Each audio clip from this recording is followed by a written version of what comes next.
त्यांच्या मतदारसंघात एक गुन्हेगार होता, तो त्यांच्या नाकाखाली पळून जातो प्रदेशामध्ये, त्याच्यावर का तुम्ही? ह्याचाच जोडीदार होता ना, त्याच्यावर बोल ना म्हणावं. गायवळ कोण होता? ह्या रोहित पवारचा. चंद्रकांत पाटलांची पण चौकशी करा. नाही नाही, ते नंतर बघू. ह्याचा दोस्त आहे ना, ह्याच्याबरोबर किती आहेत गुंड, किती मोक्यामधले गुंड ह्याच्याबरोबर आहेत? सगळे तुम्ही सगळे शूटिंग काढा ह्या 2-3 वर्षामधले.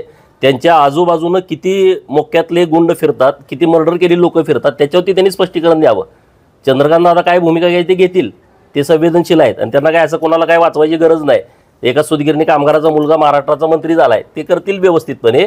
पण तुम्ही जे लोकांना सजेस्ट करताय त्यापेक्षा तुमचे हे सगळे गुन्हेगारी क्षेत्रातले नेमके जोडीदार कोण आहेत ह्याची काय श्वेतपत्रिका काढायला पाहिजे काय? सगळे व्हिडिओ सगळे डिटेल काढून कोणी सल्ला द्यावा, कोणाला सल्ला द्यावा, ह्याला पण जरा स्वतः आत्मपरीक्षण करण्याची आवश्यकता आहे. या पद्धतीने दोन्ही पवार एकत्र सातत्याने येत आहेत. तो काय माझ्यासाठी महत्त्वाचा विषय नाही. पुढं ज्या पण रोहित पवारांनी सांगितलं की टाळ्या सभेमध्ये मिळवल्यानंतर टाळ्या ठराविक वेळ वाजतात, सभा संपली की टाळ्या संपतात. कोणाला? काल त्यांनी सांगितलं. अरे ते तुझ्या नशिबात नाही ना, तुला टाळ्या बी कोण वाजवत नाही ना. सामान्यासाठी काम केलं गेलं तर ते लोकांपर्यंत पोहोचत. त्या दृष्टीने तुम्ही काय काम केलं ते द्या ना यादी 50 वर्षात. कशाला मला बोलायला होताय? एक असा बोर्ड लावा प्रत्येक चौकामध्ये, हे उजवलंय तुम्ही.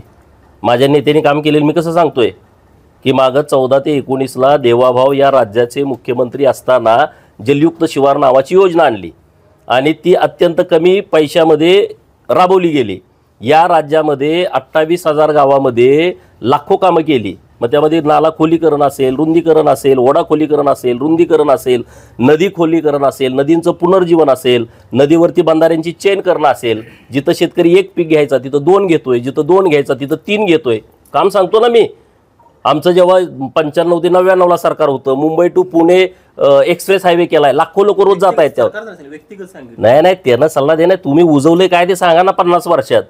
व्यक्तिगत आम्ही बघतो, सल्ला द्यायला काय त्याला ठेवला नाही आम्ही सल्लागार म्हणून. आमचा आम्ही आहेत, आमचे मेंढके सल्ला देतात मला काय करायचं. तुम्ही शेतकऱ्यांसाठी मदत घेऊन आलात. खरं तर शेतकरी खूप मोठ्या आशेने या ठिकाणी पूरग्रस्त शेतकरी आहे.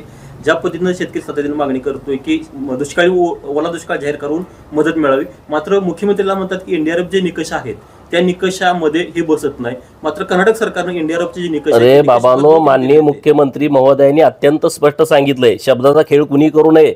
माननीय मुख्यमंत्री महोदयांनी असं सांगितलेलं आहे की ज्या शेतकऱ्यांचं नुकसान झालेलं आहे त्या शेतकऱ्यांना चांगल्या पद्धतीची आम्ही मदत देणार आहोत. मग ते कुठल्या पण निकषात बसू द्या ना, तुम्हाला मदत मिळाली म्हणजे विषय संपला. त्यामुळे विरोधकांनी ह्याचं काही भांडवल करण्याची आवश्यकता नाही. ज्या मदत शेतकऱ्यांना द्यायची सरकारची भूमिका आहे आणि ती येत्या काही दिवसामध्ये तुम्हाला कळल. त्यामुळं निश्चिंत राहावा, शेतकऱ्यांना चांगल्या पद्धतीची मदत मिळेल. जे दाखले दिलेत त्यावरून लक्ष्मण हाके म्हणतायत की ओबीसीचं आरक्षण हे मुख्यमंत्र्यांनी संपवलंय. ही लाखोनं लोक आज ओबीसी मध्ये यायला लागले. तुमचं याबद्दल? बघा, मी तर सगळी डिटेल माहिती घेतलेली आहे. जे कुणबी ओरिजिनल आहेत त्याबद्दल आमचं कुणाचं दुमत नाही. म्हणजे खाडाखोड करून मागं कुणबील्या पुढं कुणबील्या, मराठा तर उल्लेख आहेच जन्माच्या दाखल्यावरती, शाळेच्या दाखल्यावरती. परंतु मागं कू लिहायचं, पुढं कू लिहायचं, मागं कुणबी लिहायचं, पुढं कुणबी लिहायचं किंवा ओव्हर रायटिंग करायचं, अशा पद्धतीची जी बोगस सर्टिफिकेट काढलेले आहेत त्याच्यावरती आमचा आक्षेप आहे. आणि हे जे सर्टिफिकेट दिले त्या अधिकाऱ्यांना बडतर्फ केलं पाहिजे, त्या अधिकाऱ्यांच्यावरती कारवाई केली पाहिजे. आणि म्हणून माननीय मुख्यमंत्री महोदयांच्याकडं आमची ही मागणी आहे की ज्यांचे मूळ कुणबी नोंद आहे त्याच्याबद्दल कुठल्या ओबीसी नेत्याचं दुमत नाही, परंतु चुकीच्या पद्धतीनं बोगसगिरी करून जी लोक दाखले काढतायत त्याच्याबद्दल आमचा आक्षेप आहे.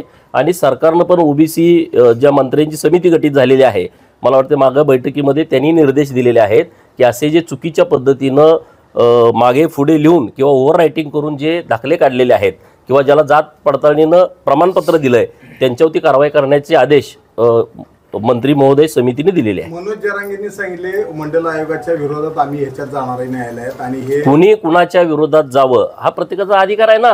आपण कायद्याच्या देशामध्ये राहतो, कायद्याच्या राज्यामध्ये राहतो. कुणाला वाटलं एखाद्या निर्णयाच्या विरोधात जावं तो त्यांचा अधिकार आहे, त्यांनी जावं खुशाल, त्याबद्दल कुणाचं दुमत असायचं कारण नाही. परंतु घटनात्मक एक आयोग स्थापन करून दिलेलं आरक्षण आहे, त्यामुळे कुणी कोर्टात जावं, कुणी आणि कुठं इंटरनॅशनल कोर्टात जावं त्याबद्दल कुणी कुणाला थांबवू शकत नाही.